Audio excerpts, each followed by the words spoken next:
for you, invite us to your selection.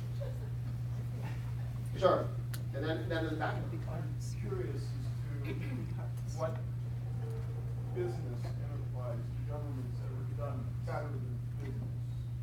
And as far as I'm concerned, the insurance policies or Ponzi scheme of Social Security, Medicare, and the healthcare system are all in the same can of worms, and they need to be gotten rid of. So I don't like having people speak Democratese of supporting these programs in any way, shape, or form.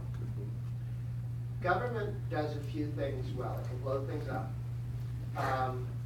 But it can't make you handsome, and it can't make you rich, and it can't make you good, and it can't create wealth. It can move wealth around, okay? Governments create wealth the way ticks create blood.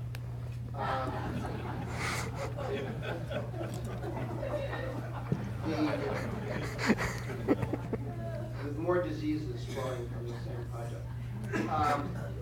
This is a real challenge because the government always wants to do things. It's annoying, but you're quite right. The government ought not to be Ponzi. I was just reading the other day. The guy invented the Ponzi scheme after he spent a long time in prison because only the government's allowed to run Ponzi schemes. And they hate competition. Yet, you know, the mob always gave you much better returns on lotteries than the government does. And they were less crooked. I'm from Massachusetts. They're just looting the whole thing all the time. Remember the big gangster who won the lottery when his brother was head of the Senate and he won the lottery? Whitey Bulger, yeah.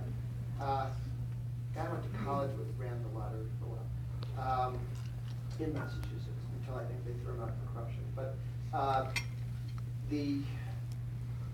go to college for a while, so give me interesting people who help you out with it.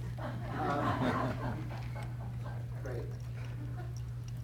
After he got out of prison, Ponzi went and was an economic advisor to Benito Mussolini. So there the government said, we need to learn from you. Sir, Green, Todd. Yes, sir. I was a little surprised to hear your, we'll call it gentle nudging of the conservative caucus. It seems to me that their whole stand was to talk about going back to a free market system on health care.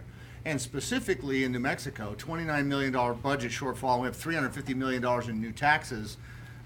That sort of attitude in a blue state just gives them more license to do what they were originally planning to do in the first place, which is to make it single payer. It seems to me that the position ought to be more about getting back to a free market system and getting the government out of the business of dealing with health care altogether.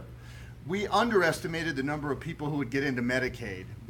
This year we paid 10% of our budget on Medicaid. By 2020, 36 months from now, 43% of that. Block granting isn't going to solve that problem. Yeah, very good point. Here's the challenge. We can, once a year, and because we cheated last year, we can do it twice this year, have a reconciliation budget. A reconciliation budget, simple majority in the House, 50 votes plus a vice president in the Senate. Normally, if you're going to pass a piece of legislation, there's a 60-vote threshold, which is the filibuster. Okay? That's why they didn't do Obamacare until they had briefly that 60-vote margin. Then Kennedy died, and they had to write it half with 51 votes and half with 60. It was a mess. That's why it doesn't fit together very well. But any law that was a policy law cannot be undone inside reconciliation.